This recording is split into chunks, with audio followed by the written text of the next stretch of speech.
Hello friends, welcome back to the channel. I'm Dave from Chase the Summit, and today we're going to be taking an in-depth look at the brand new Wahoo Kickr Run treadmill. Yes, we are in my dark, dingy basement. It's still kind of a work in progress, so don't blast me in the comments for that. But the moral of the story is I've been testing out this treadmill for over 4 months now. In fact, both my wife and I have been running on this thing pretty much throughout the winter. And yes, I know you're probably saying, just go outside, Dave. Well, we have 4 kids. That makes things complicated. And on top of that, it's also the winter here in New England, where today it's about 10 degrees Fahrenheit outside. It's very icy and not really a pleasant experience to run outside. So if you're like me and my wife who are training for things in the spring, you sort of need one of these things. It's sort of a necessary evil when you have kids and you live in a cold climate. And before we go any further, a quick disclaimer. Wahoo did send me this treadmill for the purpose of reviewing it and making this video and providing feedback to them. However, this is a loaner treadmill. I do not own it, and it will be going back after this review, which is unfortunate because, as you'll find out, I really like this thing. Before we get into all the details about the treadmill, we do have to lay some groundwork here. You sort of have to throw away all of your preconceived notion on what a treadmill is. This treadmill is both amazing and a little bit quirky because it's not your standard treadmill. For example, it doesn't even have a start button. Activities are not recorded internally. It doesn't even display your total distance on the dashboard. To get the best experience with this treadmill, you need other components to go along with it. For example, you can see here, I've got a TV on the wall. I've got my laptop here. I've got the treadmill. I've got my phone on the dashboard. There's a lot going on here, and I'm going to walk you through all of the pieces of the puzzle because it's not super straightforward. Before we get there though, we do have to discuss the price because this is going to be a topic that comes up a lot in conversation. This treadmill is not super inexpensive. In fact, it's probably one of the more expensive ones on the market when you're looking for one for your home. This treadmill here is $4,999 here in the USA. However, as we go through this, you'll start to see how this price sort of makes sense. The Kickr Run is more comparable to a commercial grade treadmill that you'd find at your local gym. For example, you could buy a Lifetime treadmill, a Precor, a Matrix treadmill, and all of those brands have models ranging anywhere from $6,000 to $20,000 if you look at the really high-end models. So when you compare it to those, the Wahoo Kickr Run kind of feels like a bargain, even though it's still pretty expensive. And on top of that initial sticker shock price, there's also a couple of other things to keep in mind. First of all, at the time of filming this video, there is a delivery and assembly fee that is required. There's no way to opt out of this. You can't just buy the box and assemble it yourself. And when it comes to delivery and assembly, when you buy this thing, they do contract that out to a third party. For example, the people who dropped this treadmill off had like Peloton bikes and all kinds of stuff in the back of their trucks. They're a local assembly company that does all of this fitness equipment. And when they delivered this thing, I felt really bad, but also it sort of made sense why they force you to get it delivered and assembled, because this thing is very heavy. They had to get it down this flight of stairs behind me in my basement. This thing weighs over 400 pounds, and it looked like a bit of a struggle, so I'm glad I didn't have to do it. When it comes to installation and choosing a location for the Wahoo Kickr Run, there are a couple of things to keep in mind, and this is something I didn't even know about until it was delivered.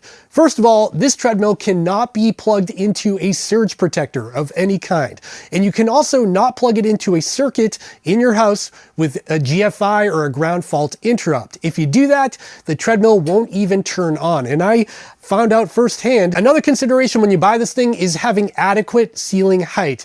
Now for me, I'm a pretty short guy. I'm like 5'7", and Wahoo suggests you have 24 inches above the tallest runner using the device. Hey there, quick interruption. If you're finding this video fun or useful, I'd really appreciate it if you went down and gave me a thumbs up and subscribe to my channel down below.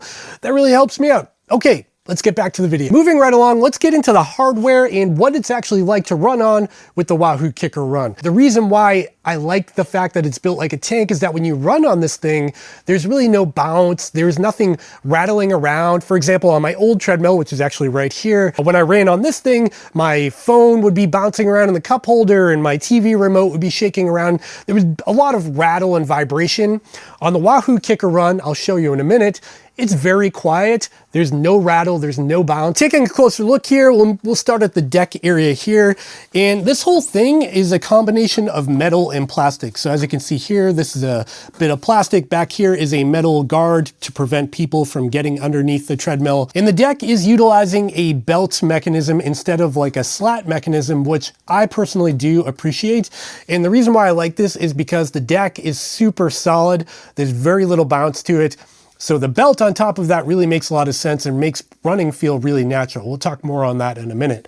Off to the left and right hand side, of course, you do have a metal area where you can step off the treadmill if you need to get off quickly.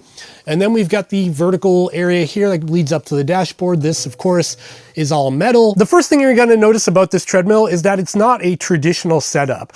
So, of course, there's no dashboard, there's no built-in LCD or OLED screen. It's a really simple device. You've got a few controls, a few buttons, and then you've got a little dashboard here, which we'll talk about in a minute. Starting with the controls, here on the left, you'll find the incline and decline controls. To the right of that, we've got these cup holders that you can put anything in. I keep my phone in there typically. We've got the emergency stop. This is your standard magnetic mechanism that most treadmills have. You've got a standard stop button if you need to stop the treadmill quickly. You've got a run free button, which we'll talk about in a minute. That's sort of the magic behind the treadmill. And then on the right, you've got these speed controls here. This speed control, when you pull it back, will slow you down. When you push it forward, will speed it up. Oops, I started moving there. Now, the cool thing about the controls of this treadmill is that because they are paddle-based, they're not up here on the dashboard. They're not like a variety of buttons. For example, my old Nordic Track treadmill had like numbers 1 through 10, and then we had 1 through 20 or whatever for incline, and you had to poke numbers while you're running. These paddle controls are just a lot more natural and easier to use while you're running. Moving up on the dashboard here, we've got the readout. Again, there's not a lot of information here. You've got literally only your incline on the left and then your pace on the right. That is it. That's all you'll see natively on the treadmill. And as you'll notice, there's also no start button. As soon as you step on this treadmill, if I step off for a second and then I go to step back on, it automatically turns on because it senses I'm here. So there's no on-off button, there's no start button, nothing like that. Right up above the little digital readout, you've got a variety of buttons here. There's a left arrow, a right arrow, and a blue circle. And these buttons, their only purpose in life is to work with the Wahoo app on your phone. And then moving up, we've got the desk or dashboard. You can see my TV remotes here. This dashboard is actually really nice. It's big enough for me to put my entire 16-inch MacBook Pro on here or my iPad. It has a removable stand here that you can pull out if you only want to use it for a laptop. If you want to have your phone in here, you can pop that thing back in. You can strap your phone in. You can put a tablet on here. It all works really well. Now below that, you do have a little storage compartment for this holder. And then there's this rubber strap. And the purpose of the rubber strap is if you do put your laptop up here, you can sort of put this over the keyboard to keep it from sliding around. For me, I actually just stick my phone in here a lot of times, or the case to my earbuds or something like that, because I don't always have my laptop on here. And if we look underneath the dashboard here, you also notice there's a USB Type-C port underneath the desk portion of the dashboard here. And this is to charge all of your devices. So like I said before, you sort of have to throw away your idea on what a treadmill is and what features it should have. Because as you can see, this is a super simple treadmill. There's not a lot going on here in terms of the hardware, but I actually do really like the design. So as you can see here, I'm about 5'7", and the dashboard's so low that I was able to mount this large 65-inch TV right in front of the treadmill, and that makes the viewing experience really nice. There's nothing in the way, you know, like a traditional treadmill would typically have this big piece of plastic or something here, and I'm using an Apple TV. I find Apple TV to be really useful with this treadmill because you can run a variety of apps that also work with the treadmill. And when it comes to the top speed of the Wahoo Kickr Run, it is absurd. This treadmill gets up to a 4-minute mile pace, which is way beyond my talent abilities and my fitness level right now, so I can't even demo it for you. It means you have room for improvement, and if you are at that elite level, you're running a 2-hour marathon, you've got the ability to really dial up the speed. Another interesting thing about this treadmill is how the incline works. So if we take a look at the foot here, you can see that there are 2 feet. There's one on the opposite side and the one here, and they are independently controlled. And why that independent control of the incline arms is important is because this this treadmill has something called terrain mode. Now, when you use terrain mode, it will actually allow those arms to pivot independently and shift the treadmill deck left and right. And this is supposed to simulate running on uneven terrain out on the road or on trails or something like that, and engage your core and, all of your other muscles instead of just your legs and none of your stabilizer muscles. The unfortunate thing about terrain mode, though, is that it is only available within the Wahoo app on your phone. If you want to use terrain mode, you have to load up the app on your phone, turn it on, and then run. There's no physical button on the treadmill to actually activate it or deactivate it. All right, now let's talk about run free mode. It's a very unique feature. What run free mode does is it will automatically adjust the speed of the treadmill depending on how fast you run. Again, to try to simulate running outside. I just want to do a quick example run for you so you can see how this works. So again, incline on the left, speed on the right. We've got our stop button in the middle here that'll stop everything, and then we've got run free mode. Then we're gonna hit the right paddle here that'll get the belt moving. Right now we're moving at a 30-minute pace. So if I go and hit that run free mode button now, you can see that nothing happens because we need to be moving a little bit quicker for it to engage. So I'm gonna bump it up to a 15-minute pace. And now at this speed, if I go ahead and hit run free mode, now we're in run free mode. And now we're at a 9-minute pace. If I go a little quicker, we're at a 6-minute pace. See if I can get a little quicker than 6 minutes without killing myself. I can adjust the speed without touching anything. And this is honestly the coolest part of this treadmill. Let me catch my breath for a second. Something to keep in mind with run free mode is that it does take a little getting used to. When you first get on this thing, it feels like super unsafe, like you're gonna fly off the back of the treadmill, but that's simply not the case. Once you embrace the fact that it's automatically adjusting everything, you can kind of forget about it and pretend like you're running outdoors, and it actually feels like that. Like once you get the hang of it, it's an awesome feature. In terms of technology built into this treadmill, it does have a lot going on, even though it looks kind of simple on the surface.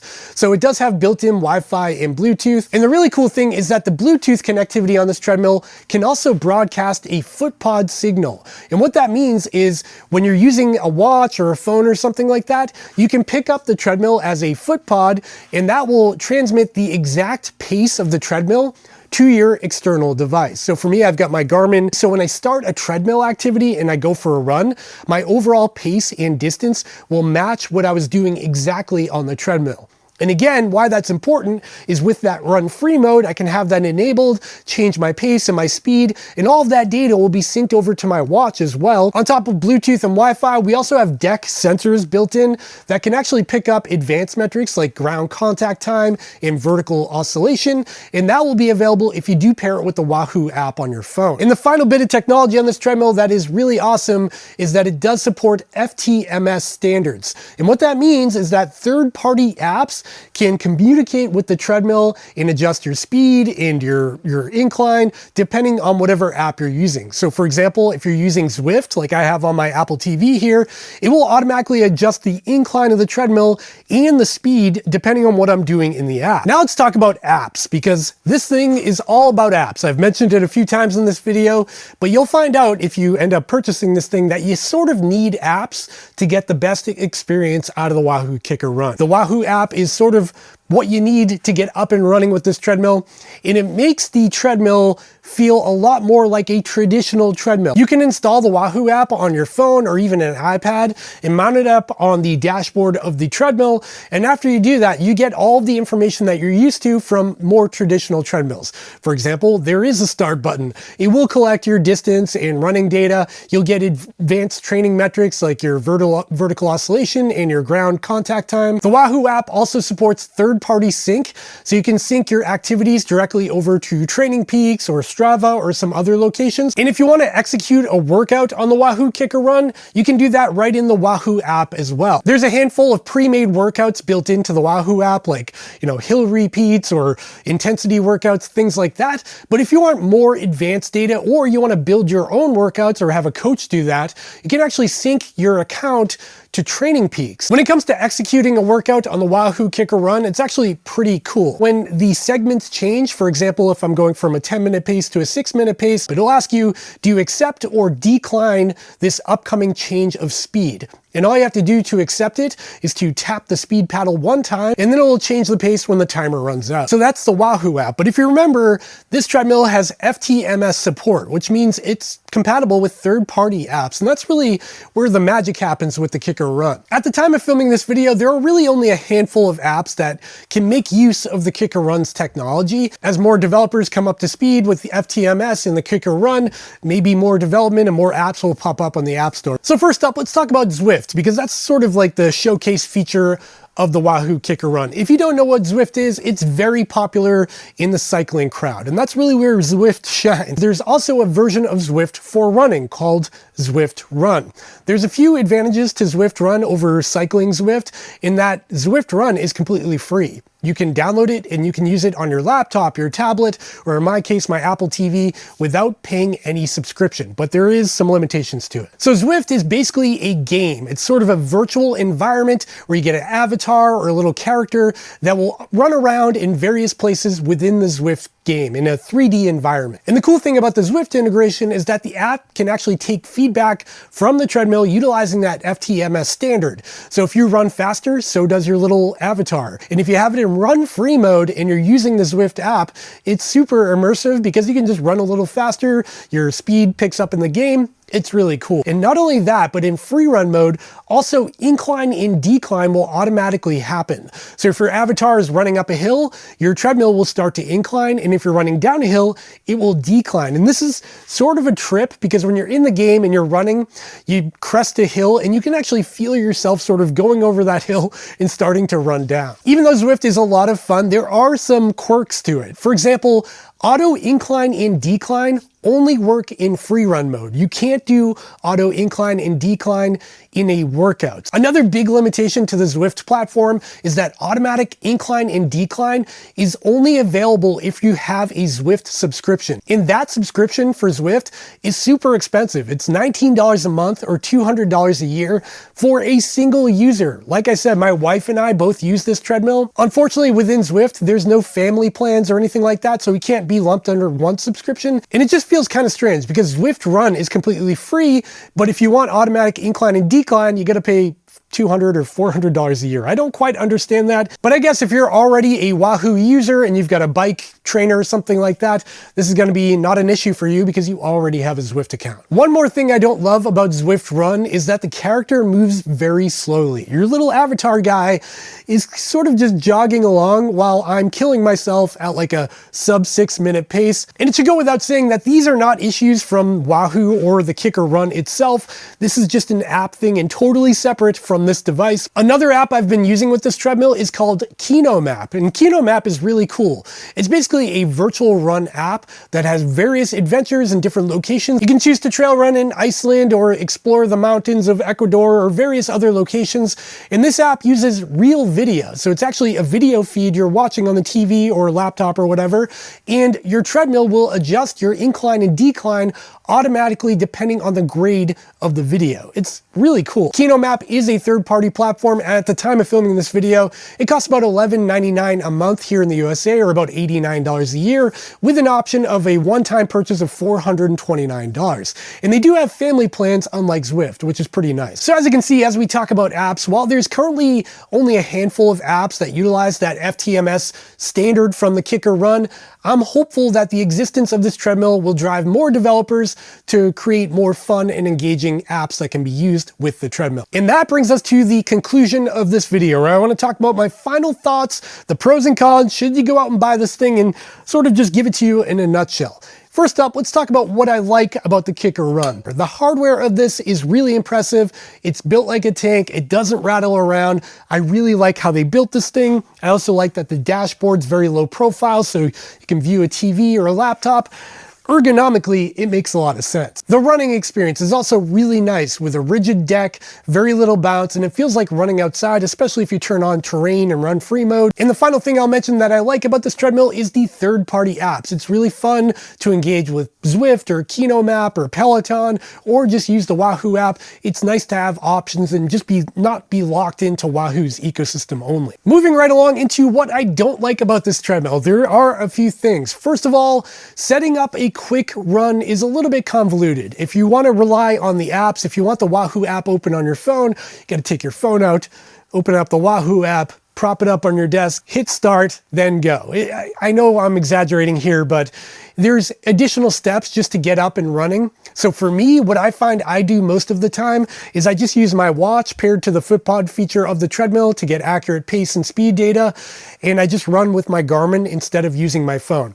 That means I can just step on the treadmill, it automatically turns on, hit go, and I'm off and running and recording on my Garmin. Another benefit to doing that or using the Wahoo app on my phone is that it frees up my TV to just watch regular content. A lot of times I'll watch a YouTube video or a Netflix documentary or something while I'm doing my long run on the treadmill, and I don't always want to be in Zwift or KinoMap or something like that. When it comes to the hardware, there are some things I wish it had. For example, a dedicated terrain mode button right next to that run free mode button would be super useful, so I could turn that on without launching the app on my phone every time. And speaking of the Wahoo app, it would also be really nice if you could import a GPX file to simulate a run. So you could do your incline and decline from a pre-made course in Strava or something like that and simulate that in the Wahoo app. But again, you can't do that for now. And the final downside to this treadmill is the price. Yes, $4,999 is not a cheap treadmill, and might be just flat out of your budget, and I totally get that. But like I said before, hopefully you've grasped what I tried to mention at the beginning of this video, that you are getting a lot for your money here. I'm a guy who's owned multiple Nordic Track devices that have failed. I've had motors blow up, I've had control boards explode, things like that. And it just feels like the quality you're getting here is at a different level and more comparable to commercial grade treadmills that are out there and less comparable to the residential stuff. With all that being said, where does that leave us on the Wahoo Kickr Run? For me, this has been my favorite treadmill to run on that I've ever owned or ever used in any gym. It's immersive, it's fun, the running experience is great, the deck is super rigid and easy to run on, it feels like you're outside, and combined with some of the features like terrain mode and run free mode, it's just overall an awesome experience. So who out there should run out and buy this thing? If you're in the market for a treadmill, should you consider this? Well, I think this is going to fall into a couple of different camps. For example, if you've already got a Wahoo bike trainer, you already use Zwift, this is going to be an awesome component to your gym. You're going to be able to put this right next to your bike trainer and get a very similar experience while running. And I think the other camp that will be interested in this treadmill are people that are just sick of the terrible treadmills that are on the market right now. If you go to your local big box store and buy a treadmill, I can almost guarantee you it's going to break, or there's going to be a part that fails, or the belt's going to go loose or something like that in a short period of time. And it's super frustrating. I've gone through a lot of treadmills, I've repaired them myself, and they just drive me crazy. This one here, it feels like a step above. It feels like you're getting something a lot nicer and hopefully will last a lot longer. Again, I've only had this thing for about 4 months. I've been using it a lot. We've had no issues with it so far. And of course, I'll report down the road if that changes.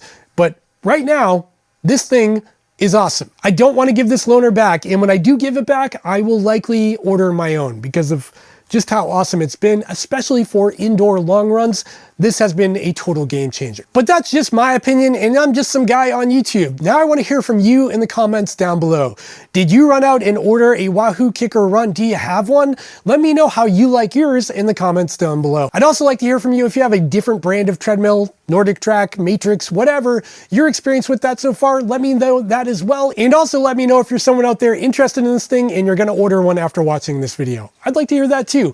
By the way, if you do plan on picking up a Wahoo Kickr Run, I will have a link in the description down below. That is an affiliate link that does help support this channel if you decide to use it and you're going to get one of these things. And while you're down there checking out the links, also consider hitting that thumbs up button and subscribing to my channel down below. That really helps me out. It helps my channel grow. And then after you do that, also check out all the other links in the description down below for my podcast, my Instagram, my threads, and my merch store. You can buy a Chase the Summit hat, hoodie, or t-shirt. All right, friends, that's all I've got for this one. Hopefully you found it useful, and I'll see you in the next one. Bye.